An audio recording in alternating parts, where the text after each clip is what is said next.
বেড়েই চলছে ডেঙ্গু রোগীর সংখ্যা, সেই সঙ্গে বাড়ছে করোনা। তবে জেলা শহরগুলোতে পর্যাপ্ত চিকিৎসা না পেয়ে হয়রানি ও আর্থিক ক্ষতির সম্মুখীন হচ্ছেন বলে অভিযোগ রোগীদের।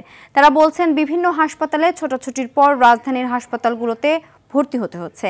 এদিকে চিকিৎসকরা বলছেন, রোগীর আক্রান্ত সংখ্যা বাড়লেও আতঙ্কিত হবার কিছু নেই। আরও জানাচ্ছেন বিপুল দেব রায়।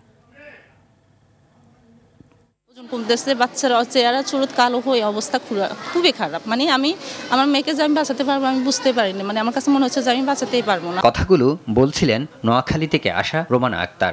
10 বছরের শিশু মুনতাহাকে নিয়ে জেলার 2টি হাসপাতালে ছোটাছুটি করছেন 7 থেকে 8 দিন। পর্যাপ্ত চিকিৎসা সেবা না পাওয়া ও আর্থিক হয়রানি শেষে এখন ঠাঁই হয়েছে মহাখালী ডিএনসিসি বিশেষায়িত কোভিড হাসপাতালের শিশু ওয়ার্ডে। হয়রানি তো অনেক হয়রানি হয়েছে, টাকাও খরচ হয়েছে, টাকার দিকেও টাকা নেই, তারপরেও ওনারা এই অবস্থা। শুধু মুনতাহাই নয়, বরগুনা, বরিশাল, পটুয়াখালী থেকে শুরু করে দেশের বিভিন্ন স্থান থেকে এমন অনেকেই এখন আসছেন রাজধানীর সরকারি এই হাসপাতালটিতে। বরগুনাতে এরকম ভালো ট্রিটমেন্ট হয় না আর টাকাও খরচা বেশি। এদিকে ডেঙ্গুর পাশাপাশি বাড়ছে করোনা রোগী। চিকিৎসকরা বলছেন, আগের তুলনায় রোগী বাড়লেও আতঙ্কিত হবার কিছু নেই। মোটামুটি ক্লাসিক্যাল ডেঙ্গু, অ্যালার্ম ফিচার, বমি, পেটে ব্যথা, মাথা ব্যথা, গায়ে ব্যথা নিয়েই ভর্তি হচ্ছেন। প্ল্যাটেলেট ড্রপ করছে, খুব খারাপ এখনো হয়নি, অতএব অত ভয়ের কিছু নাই।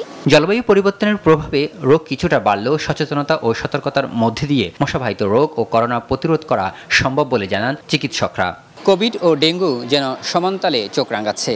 তবে জেলা পর্যায়ের হাসপাতালগুলোতে ডেঙ্গু রোগীর চিকিৎসা তেমন একটা ভালো না হওয়ায় রাজধানীর হাসপাতালগুলোতে চাপ বাড়ছে বলে মনে করছেন চিকিৎসকরা। সেই সাথে রোগীরা বলছেন, হয়রানির পাশাপাশি আর্থিকভাবেও তারা ক্ষতিগ্রস্ত হচ্ছে। তাই সকলকে এ বিষয়ে নজরদারি বাড়ানোর আহ্বান জানিয়েছেন তারা। বিপুল দেব রায়, RTV, ঢাকা।